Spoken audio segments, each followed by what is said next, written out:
दोस्तों नमस्कार, मैं राजकुमार आज दिल्ली क्राइम के हेड ऑफिस से आप सबसे रूबरू हो रहा हूँ और मैं आज एक शख्सियत से आपको मिलाने वाला हूँ जो मथुरा में रहते हैं और किशन प्रवचन और उसके अलावा विचार किशन महिमा पे बहुत सारे करते हैं। उनका नाम है कुमारी साध्वी जी और आइए साध्वी जी से उन्हीं के बारे में जानते हैं। नमस्कार साध्वी जी।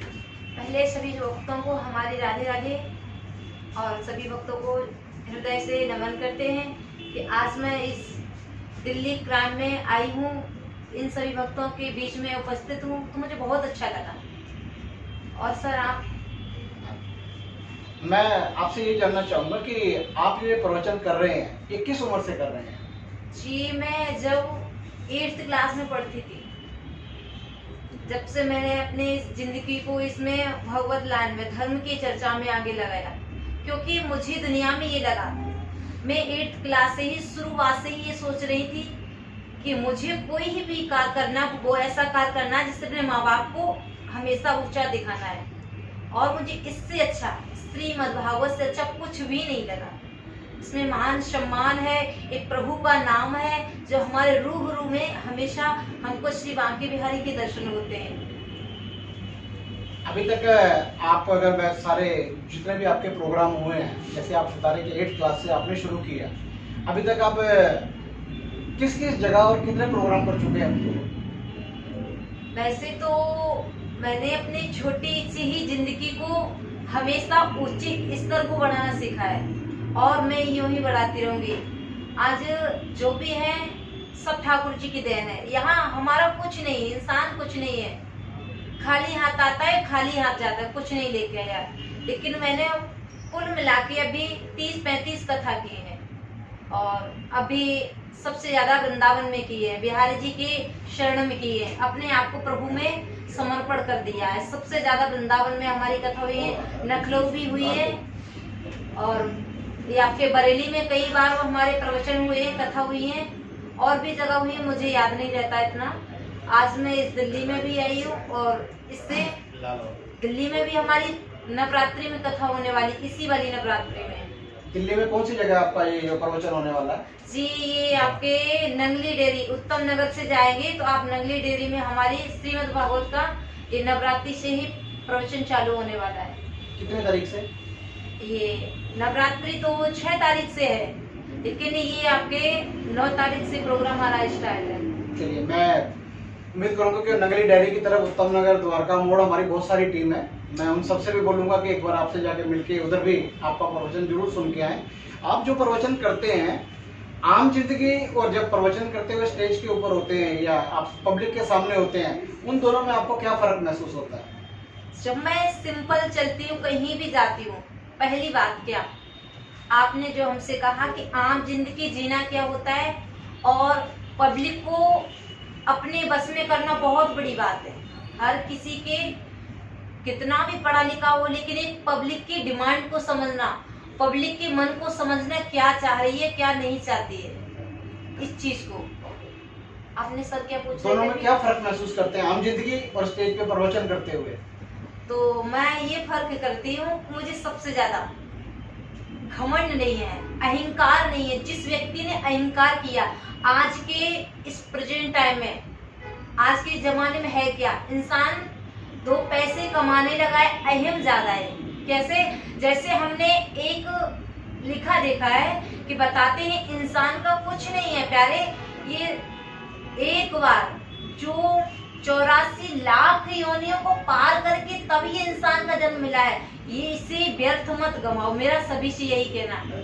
क्योंकि ये व्यर्थ गमाओगे, ये पता नहीं दोबारा इंसान का जन्म मिलता है या नहीं मिलता है। कहने का मतलब ये है, सर का हमसे जवाब है कि आप आम जिंदगी में स्टेज पे बैठते हो तब क्या करते हो? स्टेज पे बैठते हैं, हमें ऐसा फील होता है, सोच होता अच्छा, ऐसा फील होता है कि प्रभु ने, ठाकुर जी ने स्वयं हमारे ऊपर कृपा की है। स्वयं मैं अपने आप को श्री ठाकुर जी के चरणों में ही समर्पण करना चाहती, जिंदगी भर, और कुछ नहीं चाहती।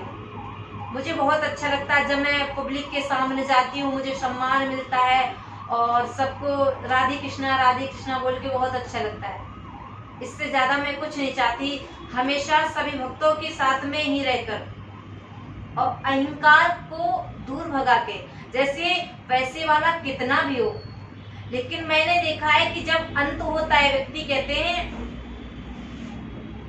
ये मिट्टी का खिलौना है और मिट्टी में ही मिल जाना, ये क्या है, कुछ नहीं है, मिट्टी का खिलौना है। भजन करने से क्या होता, कुछ नहीं होता है।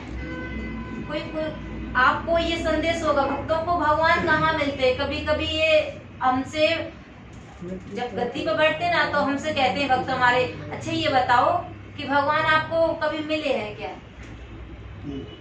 मिले हैं। तो मैंने कहा भगवान, बोले रहते कहाँ हैं? बोले भगवान तो सभी जगह है, कड़ में वास है। ये नहीं भगवान के लिए काम छोड़ के भगवान को अपना कर्म छोड़ दो। प्रभु ने स्वयं गीता में कहा कि कर्म करो, फल की इच्छा मत करो, फल तो मैं देने वाला हूँ। मेरा सभी भक्तों से यहाँ भी यही कहने का, मैं यही चाहती हूँ कि आप अपने कार्य को बड़ी अच्छे सुविचार से, धर्म की रास्ता से, माँ बाप का नाम आगे बढ़ाते हुए, ये मत सोचो लड़कियां हो चाहे, आज के जमाने में हमारे सबसे ज्यादा, थोड़ी सी सभी से यही क्षमा चाहूंगी, सबसे ज्यादा आज के जमाने में बेटियों को कम सम्मान देते हैं। सोचते हैं बेटी क्या है, कुछ नहीं है। लेकिन मैं कहती हूँ बेटी वो है, तुम्हारा चांद है, वो तुम्हारी बेटी तुम्हारे सर की पगड़ी है। केवल 2 वक्त की रोटी और एक बेटी ही तुम्हारा नाम लेके चलती है। खाने के लिए रोटी होना चाहिए और नाम कमाने के लिए बेटी। अब जैसे आपने बेटियों के बारे में बोला, या समाज में आप बेटियों का क्यों ज्यादा बेटी को अपने घर में पसंद नहीं करते, उसकी वजह भी आपको मालूम है। जैसे कि हमारे पुरुष प्रधान देश है हमारा भारत जी। और इसके अंदर महिलाओं के साथ जो आए दिन हमें घटनाएं सुनने को मिलती हैं, आपके साथ तो ऐसा कभी नहीं हुआ कि आपके साथ किसी ने कोई अभद्र व्यवहार किया हो? नहीं, वैसे बोलना नहीं चाहिए, लेकिन कहीं भी मैं कथा करने जाती हूँ, बहुत हमारे भक्त है ना पहले से ही सम्मान देते हैं, किशोरी जी आ रही हैं, किशोरी जी आ रही हैं, ऐसा सम्मान देते बहुत ज्यादा। लेकिन क्या होता है, लेकिन आज के जमाने में कुछ परिवार में, ऐसी फैमिली में कुछ न कुछ ऐसे लोग होते हैं, कोई भी नहीं चाहता है कि कोई भी व्यक्ति सुख से 2 वक्त का भोजन, सुबह शाम का भोजन सुख से काटे। घर परिवार में जाते कुछ लोग जलनशील करते हैं, लेकिन मुझे इनसे मतलब नहीं। मैं कह देती हूँ, मुझे कितना भी कोई गलत बोले ना, मैं कहती तुम्हें तुम्हारा मुबारक, तेरा बढ़िया हो, और कुछ नहीं। चलिए बहुत बढ़िया कि जो जैसी उसकी सोच है उसको वैसा फल मिल जाए। आपका कहने का मतलब यही हुआ कि तेरा तुझको मुबारक हो। अच्छी सोच है तब भी तुझे मुबारक हो, अगर गलत सोच है तो तब भी मुबारक हो।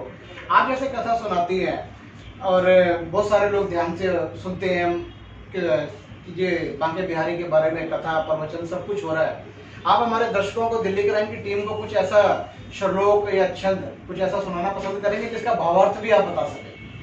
ये कहते हैं, तेरी दरबार में मैंने मांगात अजब देखी, तुझे देते नहीं देखा, मगर झोली भरी देखी। एक भक्त का कहना होता है, प्रभु तेरे दरबार में वो मैंने छवि को देखा है, तेरे दरबार में वो मागात एक अजब सी चीज देखी, जिससे व्यक्ति रोता रोता जाता है और आता है तो हंसते हंसते झोलियां भर जाती हैं। वो तेरा दरबार है। जैसे कि एक बार मैं खुद ही कह रही हूँ, जब वो माँ बाप से मैंने कहा था मुझे वृंदावन रहना है, तो मेरे माताजी और पिताजी ने कहा था हाँ जाओ। केवल 2 महीने के लिए मुझे वृंदावन भेजा था, केवल 2 महीने के लिए। मैंने कहा, मेरे हाथ जोड़ के विनती है कि मुझे 2 महीने के लिए वृंदावन भेज दो। लेकिन मैं 2 महीने के लिए आई थी, लेकिन ठाकुर जी की वो कृपा आज कि 2 महीने की जगह मुझे 5 साल हो गई है। जो यहाँ आ जाता है उसका बिहारी जी के दरबार से जाने का मन नहीं करता है। वृंदावन शोभन नहीं और नंदगाम शोगाम, और राधा सी गोरी नहीं और कृष्ण नाम सो नाम। वृंदावन वो वन है, वृंदावन है तुलसी, वो तुलसी का वन है जो व्यक्ति एक बार आता है दोबारा जाने का मन नहीं करता, ऐसा हमारा वृंदावन है।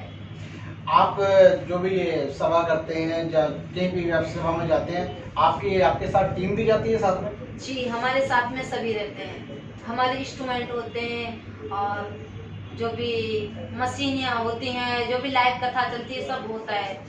और इस वक्त हमसे मिलने के लिए सभी भक्तों से यही निवेदन है कि हमसे मिलने के लिए आप यूट्यूब से भी जा सकते हैं, जिसे रवि शर्मा मथुरा के नाम से आप यूट्यूब चैनल पर जाएंगे तो आपको हमारे तक वीडियो सभी मिल जाएंगी, जो भी भजन वीडियो। आज एक बात कहूँ, पहले पापा जी मुझे लाइन में लेके आए, लेकिन इसके बाद पापा जी इस लाइन में लेके आए। पापा ने बहुत कहा, बेटा मान जाओ, तुम लड़की हो, लड़कियों को कोई सम्मान नहीं देता, लेकिन मैंने अपनी जिद को ठाना। वो कौन सी जिद थी? एक दिन हमारे पड़ोस में, हमारे गांव में एक लड़की आई कथावाचक।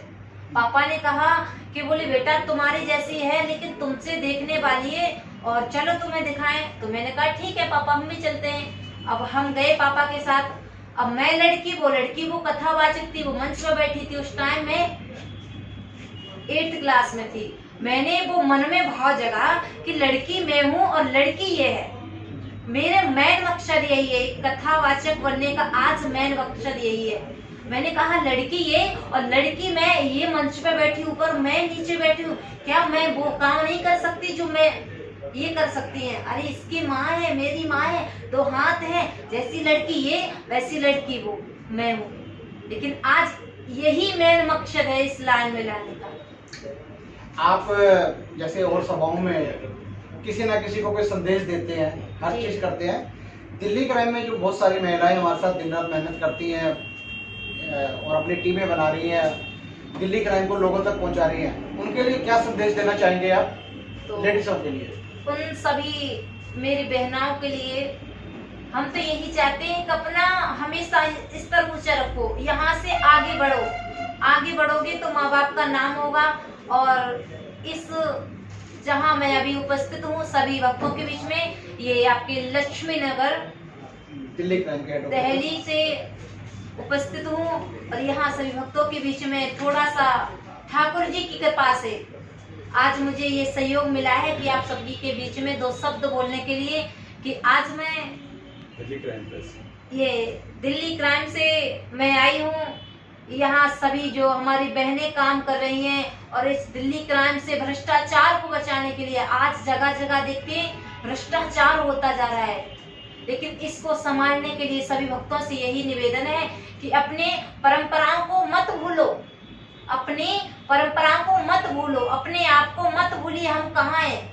जगह जगह देखो भ्रष्टाचार हो रहा है, कहीं बहनों को सताया जा रहा है, कहीं बहू बेटियों को सताया जा रहा है, जगह जगह चौराहा पे। इससे सभी भक्तों से, इस क्राइम वाले सभी भक्तों से मेरी यही निवेदन है, और कि आपको सभी बहनों से, सभी भाइयों से, कि आप अपने सहयोग से इस समाज को आगे बढ़ाओ, सुधारो।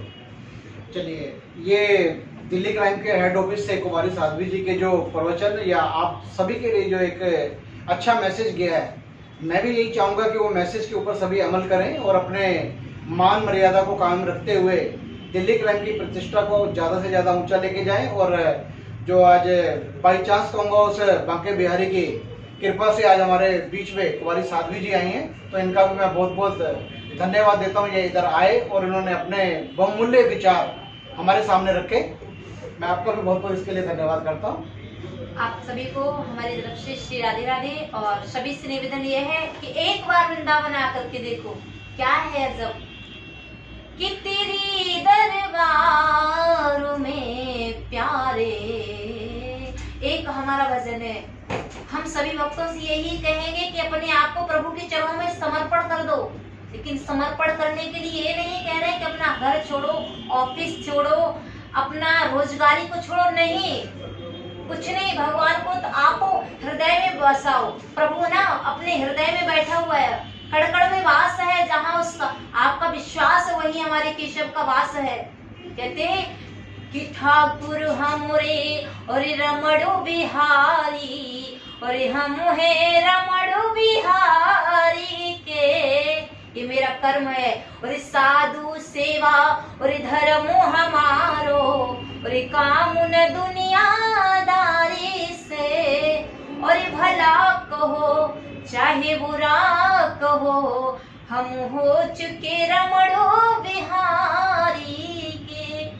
सभी से यही निवेदन है, अपने घर, ऑफिस, मकान, दुकान कहीं भी बैठे, लेकिन थोड़ा सा वक्त उसके लिए भी कमा लो। यहाँ के लिए बहुत कमा रहे हो, लेकिन वहां जाओगे ना तो वहां भी प्रभु तुमसे जवाब पूछेगा, जैसे आज मुझसे पूछ रहे हैं, ऐसा वहां भगवान भी पूछेगा वहां के लिए क्या कमाया है। तो सभी से यही निवेदन है भक्तों से कि थोड़ा थोड़ा धर्म के कार्य में अपने आप को समर्पण कर दो। और हमारे गुरु जी श्री पूज्य महाराज श्री अनिरुद्धाचार्य महाराज जी हैं, और पे खत्म करते हैं। और ये आए और हमको भी अच्छा लगा, हमारे को भी बहुत अच्छी अच्छी बातें सुनने को मिली। और इसी के साथ कुमारी साध्वी जी का बहुत बहुत धन्यवाद, और जल्दी हम मुलाकात दोबारा करेंगे इन्हीं के किसी प्रोग्राम में जाकर, और अच्छे से वो प्रवचन भी सुनेंगे और उनका लाइव वीडियो भी चलाएंगे, और इसे दोबारा एक बार बातचीत करेंगे। धन्यवाद, धन्यवाद के साथ जय श्री राधे राधे। राधे राधे। अब करो।